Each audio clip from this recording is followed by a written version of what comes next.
它为了去自主而自主，忽略了品质、可靠度。因为其实印度从以前到现在，设计战机并不是它的专长，也不是它的专业，而且它为了要自主，它闭门造车嘛。结果就是说，在整个性能上，比如像中国计划本来是说最近马上要量产了，但是呢，技术门槛高，它的资源很分散，从概念开始到服役这期间尤其还没服役就坠机了。那显而易见呢，虽然能够在国际上亮相，但是一亮相就出洋相这个对印度而言是一个警讯，就是国防自主化其实仍存在重大的风险跟所谓的不可靠性。这是2025杜拜航展11月17号到21号举行，但是在最后一天却不幸的发生了意外的坠机事故。这是一架印度空军参加这个特技展示的光辉战机这是光辉战机，其实是印度的国产自制化的战机，发生了坠毁的意外。而从现场呢，大家所拍到的影片画面研判，这个飞行员在最后一刻仍然试图要把飞机给拉起来，而且他没有弹跳逃生最后是不幸殉职。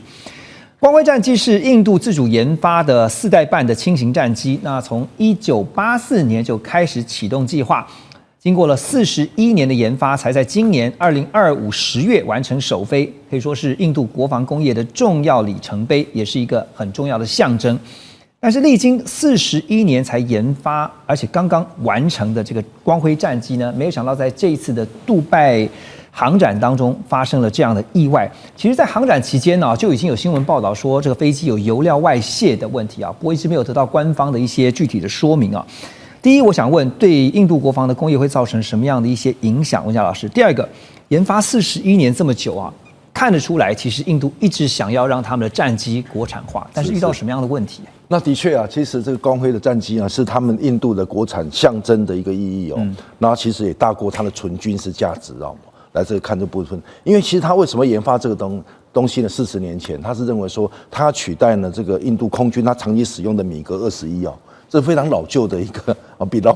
母鸡的一个战机那因此呢，它经过这个41年的一个研发，结果在这个所谓试航的时候就不幸就是坠落嘛那当然啦，就是在一个象征意义上到一个制度性的一个反思为什么呢？因为我觉得它是在自主这个军工战略里面一个重大警讯他也要提醒印度政府其实自主研发固然重要，但是品质，一直品质最重要，还有可靠性，还有交付时间，还有国际信任呢，都是不可忽略的。那他为了要去，我是这么认为，他为了去自主而自主他忽略了这个品质，也忽略了可靠度，而忽略了交付时间表，可能记得要去交付，可能要去趁这时候赶快来展出，还有国际的信任，因为一个战机出来，可能包括民航机跟军航机都是要国际的信任嘛，如果他这样一下就砸锅了，那当然最重要的是它的国际信任度就降低，也是会影响到它的销路。人家说印度阿三嘛，对，不就这样来的吗？对，就是说这个事情可能是印度它要痛定思痛去处理那好，特别提到是为什么光辉它发展要漫长呢？因为其实本身呢，印度从以前到现在并不是设计这个空战机，并不是它的专长，也不是它的专业，而且它为了要自主，它其实都就这样闭门造车嘛，闭门造车的结果就是说，可能在这个整个性能上，当比不上美国比不上中国，比不上这个俄罗斯等等那当然啦，这计划它本来是说要在最近马上要量产了，但是呢，它又却这个受限了我这样几个因素，当然是它的技术门槛高，这个战机的门槛是高，尤其引擎一般我们引擎是能做，为什么台湾的现在有些什么这个不管汽车不管一些为什么没办法发展这个是引擎，就是它那个动力发动机的问题。那第二个呢，它的资源很分散，因为它有几个公司去共同去组装的。然后第三个是它的这个协作的一个链条因为这是一个产业链嘛，链条很长那必须从概念到服役，其实从概念开始到服役这期间尤其还没服役就坠机了嘛。对，那显而易见呢，这个东西虽然能够在国际上亮相，但是一亮相就出洋相我觉得这个对印度而言其实是一个对他们的警讯，就是国防自主化进程呢，其实仍存在重大的风险跟跟所谓的不可靠性。对，这个坠机意外确实很不幸啊。不过也是看到说，这个飞行员在最后一刻，他仍然是要希望把这个飞机能够救得回来哈。不过还是不幸殉职。好，在这个杜拜航展，因为每一次在国际上的重大航展，其实也是各家的不管是商用客机也好，或者刚刚提到的战机也好，军武方面的一个最好的展示机会。当然，这次也看到了中国商飞在开幕当天呢，就展示了他们打造机型家族的雄心壮志啊。因为在现场呢，就看到中国大陆呢这边展出了采用164座3舱布局的 C919 飞机，还有呢 C909 公务机。其中呢，这个 C909啊是中国大陆第一款投入商业生产的喷气式客机。那目前呢，已经向国内外的客户有交付超过170架的这个量。还有呢，中国商飞也重点介绍了 C919的加长版计划，预估这个加长版呢可以容纳210名的乘客，目标锁定的就是他们对手就是对标的就是 A321neo， 还有波音，就是空巴的这个 A321neo， 另外就是波音即将推出的737 MAX 10啊。现在这个对于这个竞争对手加入呢，空巴这边呢，他们的执行官呢把 C919， 他说这是现实存在的竞争对手啊。波音的首席执行官呢是表示欢迎对手加入，也宣称呢整个竞争对行业来说呢是一件好事情啊。聂老师，这次当然看到 C919 在杜拜的航展，所以可以说是中东的首秀哈，当然大家也都看到了。那就会看到这个客机未来有没有市场哈？那您觉得 C919 有办法成功的打开这个波湾国家市场吗？怎么样打开？还有就是他们的出口对于中国大陆现在因为也必须要解决经济的问题哈，它的注意会是如何？ OK， 这是谈民用哈，就跟军事就不会那么敏感啊，那么紧张。基本上 C909卖了不少，这公务机。C919呢，其实在2017年首飞的那个时候啊，我就已经注意到，那时候写了一些文章。因为C919出来的时候呢，受到很大的抨击，就是美国飞安这个组织以及欧洲飞安都停不让它进，也不让它飞国际。为什么？他说美国在中国制造就有风险性。可是他们公布出了他们一些设计出来的一种他们都要号称零风险嘛，你这个飞机就是要零风险，它不可能有完整的零，一定是0.000多少万多少万分几0点多少，它已经公布出一个是比国际所有的防空飞机还要失事率很低的一个数据出去，可是大家还是不能接受。可你知道，它从2017年服役之后，2022年开始起飞，到现在没有出事，就是这个可以带210人客人的这个民航机，其实它有它。我还是一句话，中国的制造业是丰富所打造出来一个完整的一种座机。这种民航机有它的未来，好，可是它有它的问题啊，因为很多的技术或一些东西，像刚才我们家讲到一个叫引擎啊、发动机 generator， 它要靠美国，它还是要靠美国，你知道吗？美国那个 CFM 国际这个 LEAP 这个工，它就不给你知道吗？它5月不就是暂停了？结果后来又解除，为什么要解除？因为这两边谈，这个还属于经济问题，没有那么敏感。所以假设中国有了底气，好，不管在企图或怎么样跟美国谈判，它还是会放。所以在这也就是这属于民用的部分呢，就像之前稀土不是也会放给福特汽车，已经都快倒厂了，还是会给它民用的。所以这属于民用，就不会好像就会有被勒到角落，让你起不来的感觉。所以我觉得它是不是有未来在波斯湾打出市场的可能性是非常有的，因为它只要当然它的安全系数必须是他自己讲的是这么的安全。你讲飞机要干嘛？就是第一个，当然速度你要多快不可能，就是已经够快了，但是飞安是最重要的，对啊，飞安还是最重要的。所以我的意思是说，当这个引擎在这个国际交换它能拿到的时候，它就有人量产。它现在产的也不多了，它只有本土这3个航空嘛，这个中国国际航空、中国南方航空、中国东方航空3家用，它也不会用了10几架。它现在已经在今年10月底嘛，就现在才33架。今天因为它之前有被人家限收，包括这个今天刚讲引擎这个问题，将来它如果这个能够生产，再加上它现在我们讲基建狂魔这种国家，制造业这么丰实，所以我觉得未来这种市场打开是很有希望的。现在就会看这个全球市场一向都是双霸所占领哈，就是说空巴一个是波音啊，现在就加入了中国大陆的 C919之后呢，它未来的这个整个版图会如何的改变呢？大使觉得？我觉得这个 C919它只要累积一定的这个飞航的安全数据以后啊，那它就比较可能获得这些两大这些标准制造、标准制定者的国家的这个跟国家地区的一个适航证的给予。对，那一般说起来，欧盟可能会比较先给。那不过这个飞机事实上你不是那种所谓的洲际航线使用的，它是所谓中短程的。是中程的啦，大概飞4500到5000公里，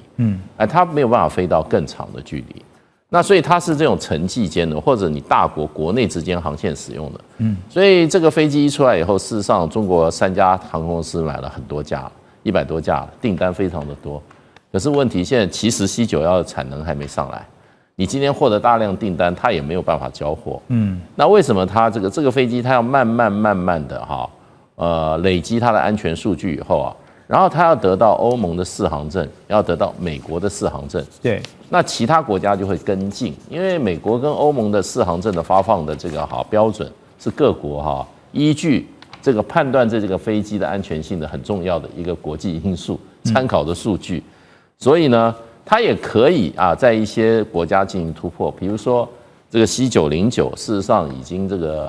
经进入商业营运蛮长一段时间了。巴基斯坦军方声称，他们已经对印度发起了军事行动，而印度军方呢的消息也指出，正在向巴基斯坦进行空中任务。另一方面呢，印度媒体也报道，巴基斯坦已经宣布关闭他们的领空。那么，对于印巴冲突，美国总统川普呢，在白宫也被媒体问到，但是他被问到的时候只是淡淡的表示说，希望印巴双方都可以好好的处理这一次的冲突，态度相当的冷漠。我们来听听看川普怎么说。Oh, it's so terrible. My position is I get along with both. I know both very well, and I want to see them work it out. I want to see them stop. And hopefully they can stop. And if I can do anything to help, I will be there. 好，可以听到的是，川普刚才非常的淡定的表示说，对于印巴现在逐渐升温的局势他只希望双方都能够冷静下来，好好的面对、处理、解决这场冲突。而特别是看到5月7号星期三这一天这可以说是印巴最近以来冲突最高的一次。那么印度呢，对巴基斯坦发动了数十年来最深入也最致命的打击，而巴基斯坦呢，则是对外声称他们击落了好几架的印度战机。根据他们先前的声称说，至少击落了5架战机那这也是印巴从2019年以来第一次的直接冲突。那到底发生什么事情因为巴基斯坦我们都知道，他们常年和中国大陆保持良好同盟关系，而这次呢，在印巴的激烈空战里面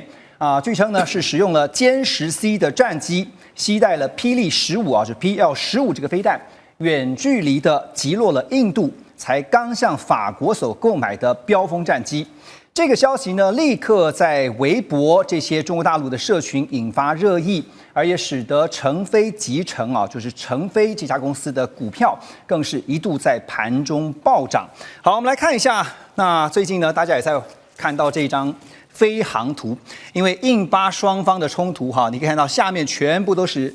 飞机，就是民航机的航机图，唯一有这架红色的飞机大家说它真勇敢，在这个印巴冲突之间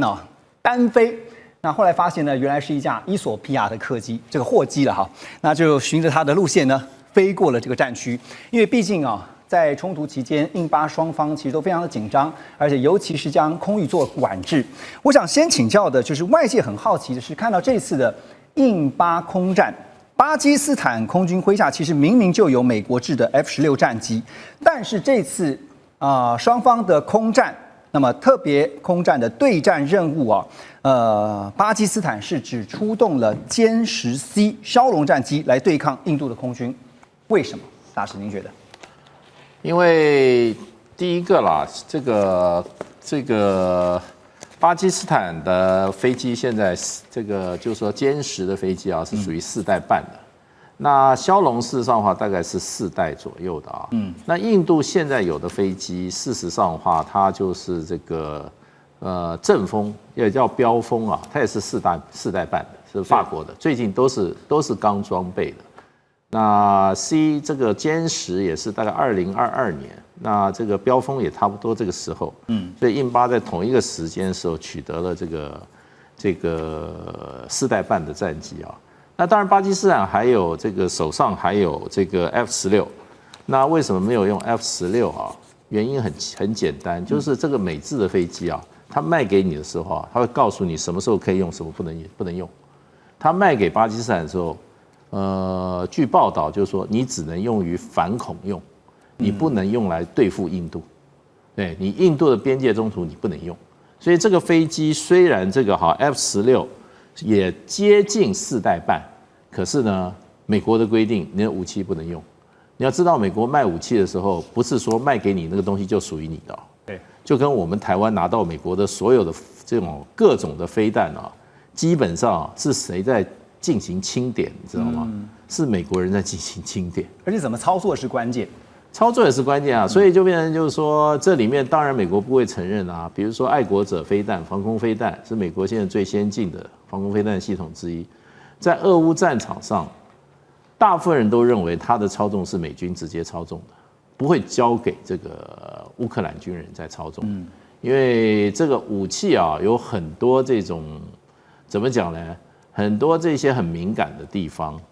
第一个就变成就是说，这里面有很多军事机密跟参数。对，我卖给你的时候，我不一定要告诉你这些军事机密跟参数。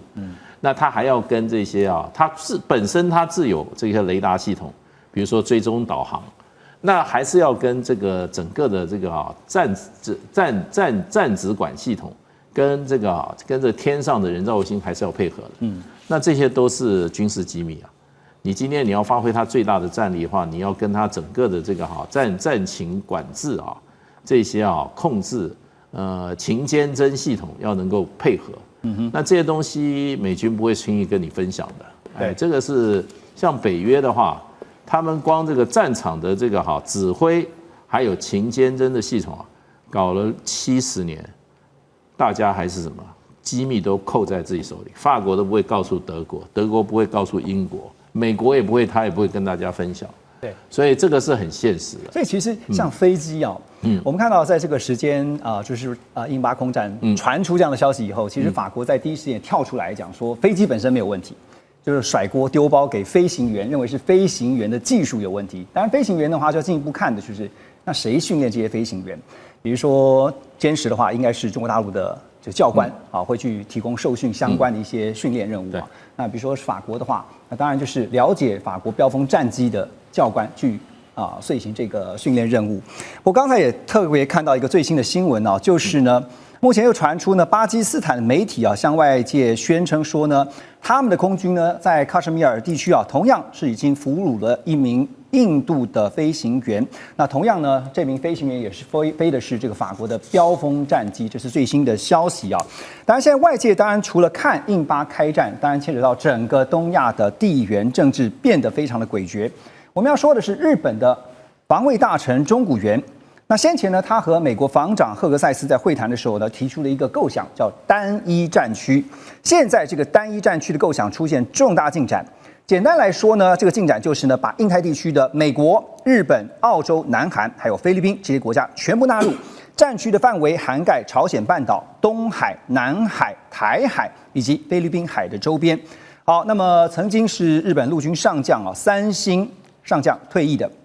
目前是日本安全保障战略研究所上席研究员的小川清史最近呢，他就以最近的日本安全保障政策作为题目，透过视讯用英语对外界演讲。而他明确指出说，日本的单一战区的核心将会是台湾与台湾周边的海空域。大家听到这边的时候都觉得哇，不觉一惊啊，觉得很惊骇啊！这个单一战区的概念，台湾竟然变成了战区中的核心。老师怎么解读？怎么解读？因为这个就是已经公开，因为那个人就是我去请他来演讲，所以你一定非常了解他。那他怎么想的呢？怎么想的话，我们用一些 process 来给各位观众做一个解释。因为主持人曾问过好几次，什么叫公开，什么不公开？我们就用一个过程来讲。事实上，我在应该说4月10日的时候，已经请过航空自卫队的3星。这个也是3星讲过所谓的印太战区的他们日本的安全保障的一个政策，他已经讲过一遍的。那为什么会请他来讲？因为我们知道岩崎茂是航空自卫队，他变成我们的一个顾问，所以我就找了一个航空自卫队的配合。3月21日之后就4月10日，然后再来的话，我们可以看到是我请他来讲，就是这位小川清史，小川清，就是那个这个也是就是3星，但是为什么是陆的一个原因？中谷元他事实上是陆上自卫队的，所以我就找一个陆上自卫队的。对，那如果说万一共军对台发动攻击的话，第一波我们面临的就是所谓空军跟海军，第二波就会面临到所谓的陆军。那我们就会从陆军的一个思想是什么，所以他那时候我们就配合中古元，他去想什么叫做单一战区。那这个单一战区，因为这个也是他说可以公开的，所以我就把它公开出来。他也是有给媒体的，这个就是所谓的单一战区的一个概念。但日本的话，他还没有说一个很明确的概念，大致他去想一想之后，这个图是他制造出来的。那这个制造出来之后，你就会看到有一个外圈，还有一个内圈呢。那外圈的话，你就会看到美国、澳洲、日本、南韩还有菲律宾，这是属于一个外圈。那刚刚主任所说，为什么是一个内圈？台湾的话，台湾红圈就是核心啊，就是核心了，也就是日本、美国、台湾、菲律宾，这个就是一个核心点。那这核心点的话，好像跟我们台湾的思维会有一点点的像，因为有一个人跟我讲说，奇怪，他的想法怎么跟我们的内部的思维，这也是他公开的可以用的一个概念。就是可以看到，假如说共军上台的话，上到台湾来，他应该就是会从中部进来。那中部一进来之后，他会往北，会往南走。这个就是台湾会变成一个核心。当然，他有给我们做一些建议啊。这个建议就是我们可以去延迟他们的一个上岸速度。那上岸速度还有一个，他们举一个很重要的概念，就是日本防卫就是台湾的防卫。因为他们现在在西南诸岛部署了很多一个飞弹，这个部署之后的话，等于是说会在这个地方会去延迟它的一个，等于是所谓的内圈就会从这里出来。所以它的个概念就是我们平常呢，可不可以在资讯上面的一个共享？为什么？因为如果说资讯这个共享不够的话，就是一开始打的时候或是那个判断呢太慢了，那个时间就消失掉了。但是日本的武器配置的话，就他认为的单一战区的核心是锁定在您刚才图中的那个红色的小圈圈里面。是，好，那它的武器配置会是如何呢？他们的武器的话，大概我们可以从飞弹去做解释，还有从飞机去做一个解释的话，飞弹的话，它基本上就会部署在所谓的西南诸岛，这个大概我们都已经很清楚的地方。因为它最近几年来不断的加强在西南诸岛的兵力嘛。这是没有错的，所以它在2027年的时候 ，GDP 会达到2%的一个防卫预算费，预定在今年的暑假，它会再追加预算，还会再增加。为什么会追加预算？他还说我们本来的一个预算，事实上那时候是日币的贬值跟升值的一个概念，所以这个一换算出来，他会发现说钱不够了。那钱不够的话，他就要稍微去增加。这个叫提出一个叫单一战区，但是单一战区的话，事实上是由中古元应该是在3月30日在东京防卫省接见美国国防部长的时候，他提倡出来的。对，但是他5月5日去印度的时候，他再度讲过一次，叫做单一战区。所以我借您那张图来看一下哈，就是您刚刚特别提供给我们的这个图哈，就单一战区的核心就是在红圈当中，对，在台湾这边。那所有在台湾的民众，大家会听到都可能会吓一跳哈，就觉得说，那未来的战争如果真的发生的话，它就会仅局限在这个红圈圈里面。它不太会波及到日本，也不太会波及到菲律宾，是这样。这个不会的，不是这个意思的。单一战区也就是所谓的把朝鲜半岛、东海、南海整个划过来。所以他们曾经有讲过一个概念，也就是说三方作战。三方作战等于是东海、台海、南海全部展开来之后，中国的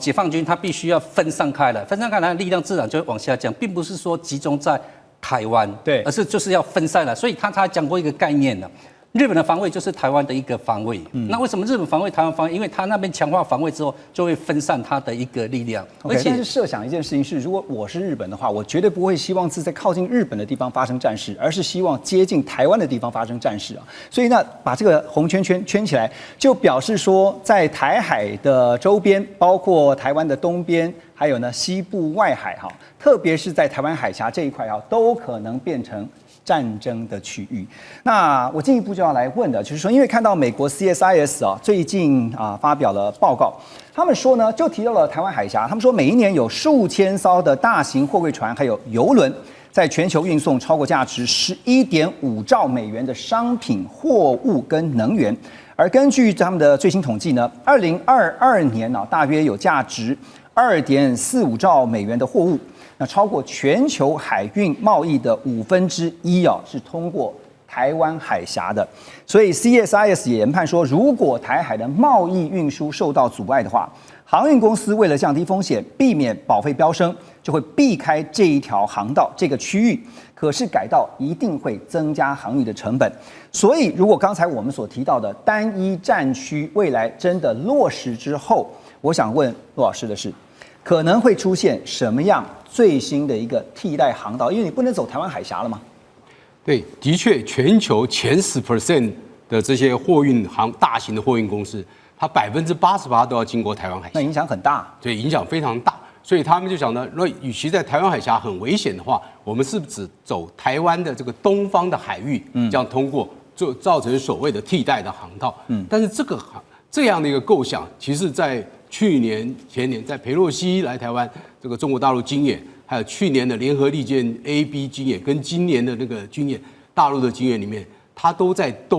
台湾的东方，它也部署了一个划定的一个军事的演习区。所以他也预想到你们会做这样的一个防备了。那当然我们知道美国做这样的一个，日本做这样的一个提议是有它这个战略价值的，因为他知道美国希望这个脱欧入亚啊，能够把欧洲的投入的力量拉到亚洲来。第二个呢，地缘政治考量，第一岛链，对，如果这样加总起来，台湾加日本加美国住在日本的军力里面，只是比中国大陆的军力稍微少一点，但是也有足以抗衡的，所以他认为说这应该是一个单一战区的一个很好的构架。但第三，我们有所谓的关键产业，我们的晶片。对。第四就是您提到的对全球经济的这个冲击。所以如果把这个单一战区的这个构想呢，把它强化起来的话，成为联合作战，因为他们又预想中共一旦发动攻击的话，一定是海空封锁。那海空封锁的话，日本、菲律宾、韩国都不会不管。那他们认为这是一个整体的战争，不会只是一个单一的打击那个中间那个圆圈点。所以这时候一定会引发一个大规模的一个战区的一个发生。所以当然这我们是非常不乐见。但是这样的一个军事战略构思的确有其必要性，也的确要预想，万一这样发生的时候，那他对我们提出了一些建议。他说我们要加强我们的纵深啊。但是我们一直认为我们要推动所谓的非对称的这个作战或其他的战略，我想这都是可以来充分讨论的。对，所以从图上面看到哈，就是台湾海峡万一真的发生了战争之后，原本走这一条台湾海峡航道的，你就必须要绕非常大的一段距离，不管是往这个太平洋这边啊，或者是往北往南都一样啊。多3天的，特别是从这边要多3天的航程，多3天的航程，成本会多少？多。这个很难估计，因为有的是长程的，有的是短程的。甚至如果中国大陆也在台湾的东边也布局海峡的话，那它连替代航道它都不能走。盛大的航空展，这是俗称 Air Tattoo 的英国皇家国际航空展。2025年的展会在这几天隆重登场，而且呢，根据主办单位的预估啊，将会有17万人参加，恐怕还会更多。那其中呢，备受关注的就是在这次的展会上面看到有中国大陆和巴基斯坦联手打造的 JF-17枭龙战机。这个枭龙战机呢，也飞到英国参加这场呢在菲尔福皇家空军基地所举办的国际航空展。而这架隶属于巴基斯坦空军的 JF-17啊，这个第3批次枭龙战机呢，它的尾部就像图面上面所我们看到的啊，这个图上的绿色，那也会有这个巴基斯坦的国旗，而机身上面呢，则是采用浅灰跟深灰的色调。机翼上面呢，还有一道像是这个闪电的白色线条，雷达罩呢，则是以深灰色来凸显出。那这架战机是巴基斯坦空军专门用来，比如说参加国际展会啊，在国际上展示所打造的示范机型。纪文兄，我们刚刚在聊天的时候还特别讲到说，已经去过这个皇家国际航展非常多次了，3到4次左右哈，每一次去都觉得底片不够用啊，现在还好有记忆体。那我想特别先请教的是，因为今年6月啊，中国大陆的歼10才在巴黎航空展上面大放异彩，但这次的 JF-17枭龙战机啊，去参加皇家的国际航空展，它的指标性意义你怎么看？这次这个枭龙战机到这个英国参加这个航展，绝对是这次航展一个焦点。特别这个航展比较特别哦，它不像巴黎航展、英国法英堡航展或者新加坡航展，那后3者是属于商业性航展。军机只是占其中一部分，而 Air Tattoo 是属于英国和北约或者英国朋友圈国家，在这个年度的盛会的时候，他派现役的战机到这个地方进行一个亲善访问或展示它的整个这个空军的状况。尤其是巴基斯坦这个枭龙战机，应该是第一次来这个 Alta 2，而且它还采用特殊的彩色涂装，特别是垂尾和机身都有巴基斯坦国旗的这种涂装的元素。因此就外形，还有就它涂装，还有第一次来访，它绝对是这次航展一个焦点。因此又要谋杀了不少相机的一些底片。我们当然现在不用底片，用记忆卡，这记忆体是要占据很多。我们常常讲说，这个外行看热闹嘛，内行看门道。你觉得门道是什么？门道是就是随着巴基斯坦这几年，其实在建军上，越来越有成果，尤其是它的空军建军，依照中式体系，在今年5月7号，印巴冲突这个空战里面大获全胜以这个压倒性的优势，那显示中式作战系统其实过去以来长期被西方国家低估了，也因此对于未来中国大陆在军武在国际市场的出口来讲，我认为巴基斯坦成功，事实上对于中式武器的出口有打鸡血的这样一个作用但至于说会不会立刻取得很好的效果，我认为还有待观察。特别是枭龙战机本身作为一个轻型多用途战机，它的特色是第一个，它功能全面，它既可以空战，也可以对地打击，也可以对海攻击。另外，在印巴空战里面，它还挂反辐射飞弹，对于印军的 S-400进行空地的一个反击，而且成功猎杀摧毁了 S-400因此它本身的这个作战能力在印巴空战展现无疑。因此这个未来它在国际上推销的时候，我认为这是一大利多。第二个就是这个飞机很便宜，跟 F-16跟阵风这种这个价格差异非常的大，因此这对它未来销售来讲，这是它传统的一个利多。但是不是这样的一个性能好又够便宜，中国大陆又不会给你过多的干涉，就一定代表国际出口市场无往不利？其实也未必见得。特别是这种军武的这个交易，它带有更多一些这个政治的色彩、地缘方面和外交方面的考虑。因此，过去这个枭龙去说，这个很多国家有兴趣啊。我列举一下，像泰国、马来西亚，甚至之前阿根廷，都曾经表示我要买枭龙。对，结果经过长时间的谈判，很多政治因素就在里面发酵。那后来到目前为止，实际采购除了巴基斯坦外，大概就有缅甸、奈及利亚、亚塞拜然3国。当然，最近孟加拉也非常非常有兴趣。但总体来讲，我认为这个枭龙本身它的平台、它的整个功能性能、性价比是非常的高。因此，对于未来像一些可能对于这个资金比较有限、一些广大的第三世界国家，比如说非洲一些国家，我认为它还是挺有吸引力就看中国和巴基斯坦在整个出口的推销上能不能展现一些，包括经济上、包括政治上一些因素发酵，对这个飞机的出口，我认为才有临门一脚的一个效果。军售外交就是说军售外销这个在台面下的角力恐怕不是我们一般能想象那当然，这个除了这个 JF-17因为它是中巴合力打造，所以大家也在想的是说，它有没有可能进一步的变成了歼10之后另外一个中国军武输出的明星商品。那我们说歼10会大放异彩呢，就是因为它表现出色。在哪一场呢？就是在印巴的空战5月份，这印巴空战实战的表现确实很优异。英国卫报最近就披露了一段录音的内容。那这段录音内容呢，其实是一个印度驻印尼雅加达的国防武官叫做西夫库马尔上尉。这个录音的内容显示着，他说呢，这个是军官坦诚，印度空军在印巴战争失利是因为政治高层出奇下令不得攻击巴基斯坦的防空系统。另外呢，印度空军落败的原因还包括像是标风战机没有配备流星长城空对空飞弹，还有缺乏电子干扰系统，并且低估了中国大陆制造的霹雳15飞弹的威胁。好，那问题来了，就是为什么一开始印度的高层会下令不要攻击巴基斯坦的防空系统？当然，这是由一名武官上尉军官所透露出来的内容。可是，这会不会也是在放一个消息，在为这个印巴空战的落败找另外一个理由或借口呢？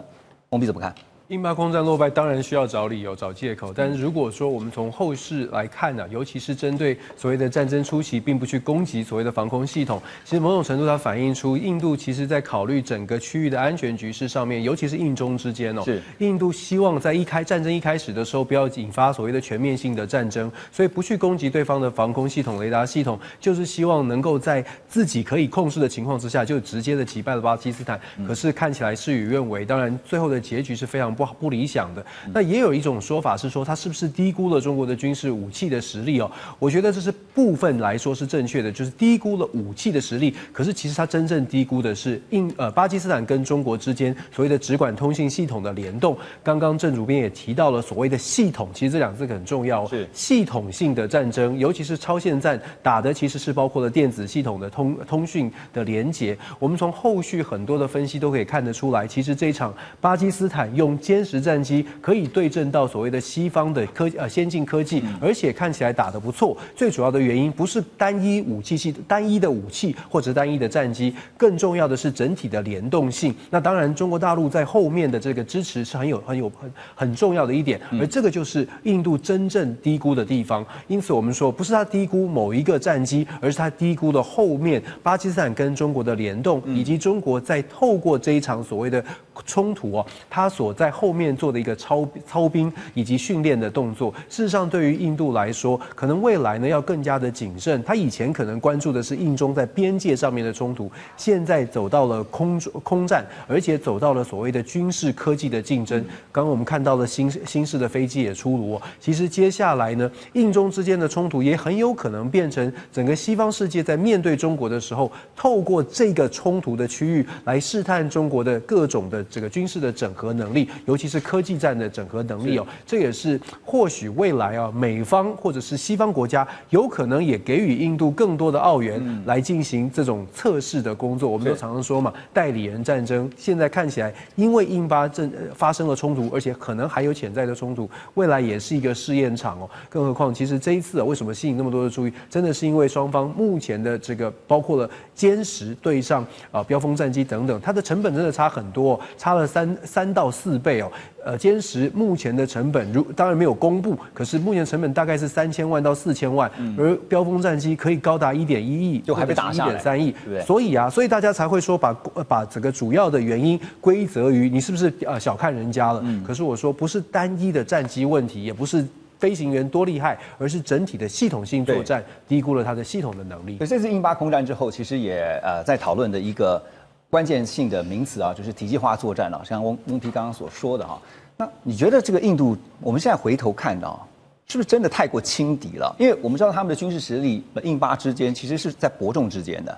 确实啊，如果我们单纯只考虑印巴的话，但就像我们刚刚所说到的，不是武器，是整个系统性，而且低估了中国大陆在后续透过整个卫星、透过整个电子通信系统来协助作战。这个部分它确实是低估了。对，虽然一开始我们刚刚特别讲，一开始考虑到地缘战争，所以不去做所谓的防空系统的攻击，避免一下子升温。可是现在呢，经过了这一次之后，印度可能会重新思考，下一次如果再有冲突的时候，或许就必须要更积极、更主动的攻击，否则的话，损失的都会是自己。对，真的，印度不能再掉以轻心啊！万一这个还有潜在性的冲突，而且就是说。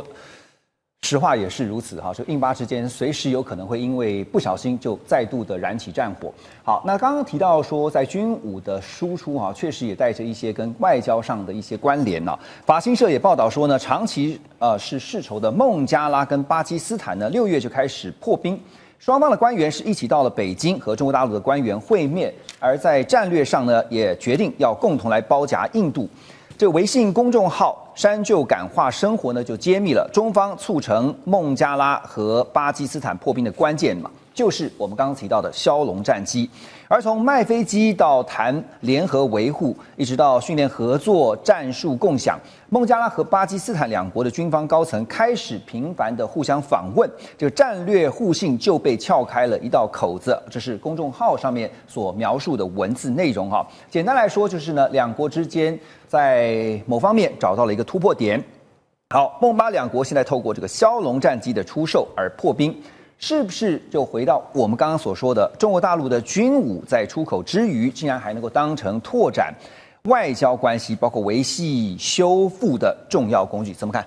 我觉得这个只是说一个帖子的说法啦，应该是说这个骁龙战机它只是大陆的这个外交顺水推舟去讲一个事，因为这次前面2位来宾也谈得很清楚啊，就是这次它是一个刚才主持人有提到它是个偶然嘛，而且大陆这个军武系统它很明白很有在外交上一个说服力，就是它有实战经验，就是实战明摆的结果就是摆在那边。但是我还是从另外一个角度这样看，我们从这个外交说它是不是可以成为这个大陆的一个工具哈？事实上，孟加拉我也分享一个比较题外话啊，因为